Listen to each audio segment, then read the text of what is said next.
Salut à tous, c'est Pang de la chaîne, bienvenue sur cette nouvelle vidéo qui va parler aujourd'hui d'éducation auto-amour et un élément qui peut peut-être vous permettre de mieux vous focaliser sur vous-même, c'est cette notion que je vous partage assez régulièrement concernant la différence entre le contrôle et la maîtrise. Et beaucoup d'entre nous, dans notre quotidien, on a une volonté profonde de contrôle, contrôle de notre monde, contrôle des situations, contrôle des gens, contrôle des émotions.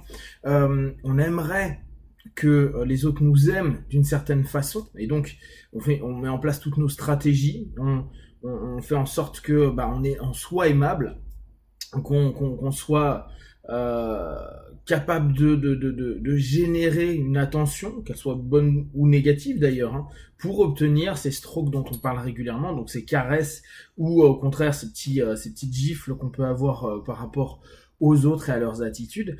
Et tout ça fait que on s'épuise, on se fatigue, on en a marre, on peut trouver que ce monde est injuste, que ce monde nous a trahis, on peut trouver énormément de problématiques, et en plus, on va très souvent mettre cette responsabilité à autrui, alors que je vous rappelle l'idée clé de l'éducation auto-amour, c'est se dire on est co-responsable, et vu qu'on est co-responsable, j'ai aussi ma partie à moi qui fait que j'ai accepté ça, que j'ai mis en place des stratégies, des jeux pour ceux qui aiment bien l'analyse transactionnelle, et au travers de ça, le retour n'est pas celui qui me convient, alors que j'ai peut-être mis un gros investissement depuis que je suis enfant pour ressentir et être aimé. Et je tombe toujours sur des gens qui ne m'aiment pas ou qui sont des faux et des traîtres entre guillemets. Donc on peut pas les contrôler. On peut pas contrôler le monde, on peut pas contrôler les événements, on peut pas contrôler les conséquences, on peut pas contrôler toutes les expériences qu'on a initiées. Et très souvent, on va avoir un développement des excessifs du contrôle, des surcontrôlants. J'aime bien la notion américaine, ils disent control freak. Donc c'est ces gars qui vont pas du tout pouvoir lâcher un centimètre parce que derrière tout ça, il y a de la peur. Il y a une peur profonde, et si nous on va sur notre thème à nous, il y a une peur profonde d'être non aimé, d'être moins aimé, ou de se sentir moins aimé, et être plus dans cette sensation de non-amour. Et dès qu'on est dans cette logique-là, on est constamment en train de s'épuiser vers un monde extérieur. Et on se rend compte que ça joue sur tous les aspects de notre quotidien, que ce soit avec nos amis, notre famille, notre boulot, nos loisirs. On veut mettre en place une espèce de surcontrôle pour éviter, bien sûr, une souffrance, hein, pour éviter de se retrouver à ne plus se sentir aimé ou sentir, si on reprend les blessures bourbeaux, trahi, rejeté, abandonné, humilié ou vivre des situations injustes. Et c'est vrai que on aimerait pouvoir être plus puissant. Je reprends cette notion très freudienne, hein, avec cette notion d'impuissance. À un moment donné, à se dire mais je peux pas, quoi. Il y a des trucs qui déconnent et ce monde est de la merde parce que j'ai pas contrôle dessus. Et donc tous les bad trips qu'on peut avoir derrière, tout aussi l'autoflagellation de se dire je suis pas assez bien, je suis pas assez aimable, je suis pas capable de, etc., où là on n'arrête pas de se faire des petits anti-câlins. Alors que moi ce que je vous propose c'est de dire ok, le monde vous le contrôlez pas, les gens vous ne les contrôlez pas. Et même si vous avez envie de les contrôler, hein, on va dire en allant sur de la manipulation, si on prend la notion un peu plus hard du truc, ça comble pas forcément des masses le manque d'amour ou le retour. C'est une satisfaction souvent qui est mentale, de se dire je peux manipuler les gens, etc. Mais au bout du compte, c'est un peu bullshit. Et il manque quelque chose de fondamental, donc qui est cette notion d'amour. Alors pensez, hein, c'est pas toujours l'amour amoureux de couple, mais c'est un amour plus global, c'est une tendresse, une écoute, ça globalise beaucoup de choses.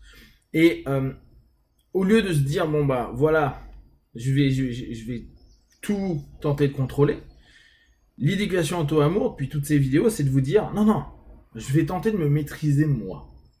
Redevenir maître de moi-même, maître de mes co-créations, maître de mes envies, maître de mes besoins, maître de ce que je ressens, de ce que je perçois. de ce que je filtre.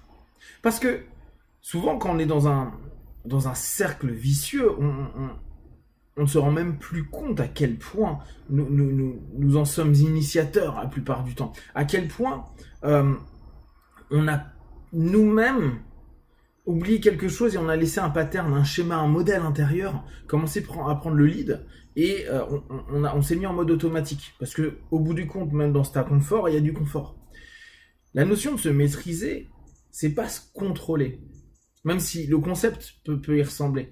Je suis pas en train de contrôler vers l'extérieur les conséquences de ce que je suis en train de faire. C'est de maîtriser suffisamment ce que je vis à l'intérieur pour être prêt quand il y a des événements et des conséquences à l'extérieur, de pouvoir m'adapter. Le contrôle a quelque chose d'ultra rigide. C'est-à-dire que le plan, c'est A, B, C. Et s'il n'y a pas A, B, C, il va y avoir une espèce de tension énorme pour dire attends, tant que le B n'est pas B, je n'avance pas ou j'impose aux autres quelque chose. Alors que la maîtrise, c'est plutôt de se dire il y a un plan, mais je m'en tape parce que je vais être capable de m'adapter. Si le plan c'est ABC et qu'on arrive à D, A, B, C, il n'y a pas de souci. Il y a juste, ok, qu'est-ce que je vais moi à l'intérieur de moi transformer, filtrer, modifier, écouter. Peut-être même que si le plan il commence par D et vous allez peut-être simplement vous dire attends, si je me respecte bien, je vais pas continuer parce que moi je voulais faire ABC ou en tout cas j'étais prêt jusqu'à aller au point C et là il y a déjà du D qui est là et je le sens pas. Je me sens pas moi apte à. Retrouver aussi sa capacité de puissance dans son incapacité, c'est-à-dire se dire non là je suis décisionnaire, je me rends compte que ça c'est pas pour moi. Que ce soit une relation, que ce soit une situation, un événement, etc.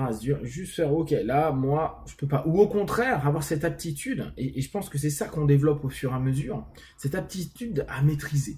C'est-à-dire se dire, voilà, je me connais suffisamment. Je connais mes forces, mes faiblesses, ma capacité à encaisser, comme ma capacité à avancer. Et voilà, ça se passe pas comme prévu. Et au bout du compte, c'est pas grave. Je suis assez souple, je suis assez apte à vivre tout ça et à trouver en interne des solutions.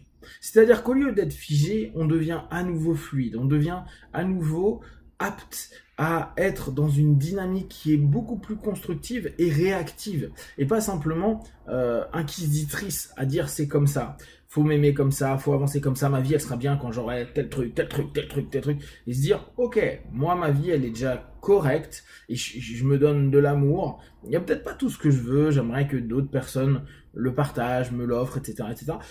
Mais au bout du compte, ça me va suffisamment pour avancer avec le sourire, pour continuer à me sentir bien, pour laisser aller mon obscurité ou mes tensions dans mon corps et avancer pas après pas. Se maîtriser, apprendre à se maîtriser est un chemin qui est beaucoup plus intéressant parce qu'on a un retour réel sur les éléments et il n'y a pas de ouais mais. C'est on a fait quelque chose, on a un retour, on a un feedback qui est quasi immédiat ou assez rapide, on va le ressentir, on va le percevoir, souvenez-vous, notre triptyque qui est le corps, votre mental et les émotions, ça va nous donner du feedback et on va pouvoir se dire ok là ça il va falloir peut-être que je réoriente ou que je corrige si vous préférez ce terme-là, ou que j'accepte, parce que ça effectivement je sens que j'évolue pas là-dessus et puis c'est quelque chose que très régulièrement je revis.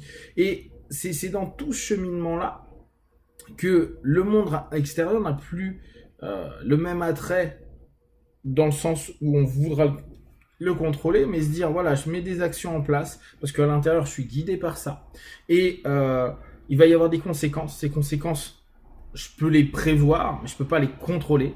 Et quoi qu'il arrive, je vais pouvoir rebondir, je vais pouvoir avoir suffisamment de flexibilité à l'intérieur de soi. Donc, ce que je vous invite, d'un point de vue purement image, c'est simplement de vous dire ok, je commence à créer à l'intérieur de moi une maîtrise et une souplesse. Vous pouvez utiliser le symbole de l'eau, vous pouvez utiliser le symbole du sol qui plie, qui ne rompt pas, etc., pour avancer.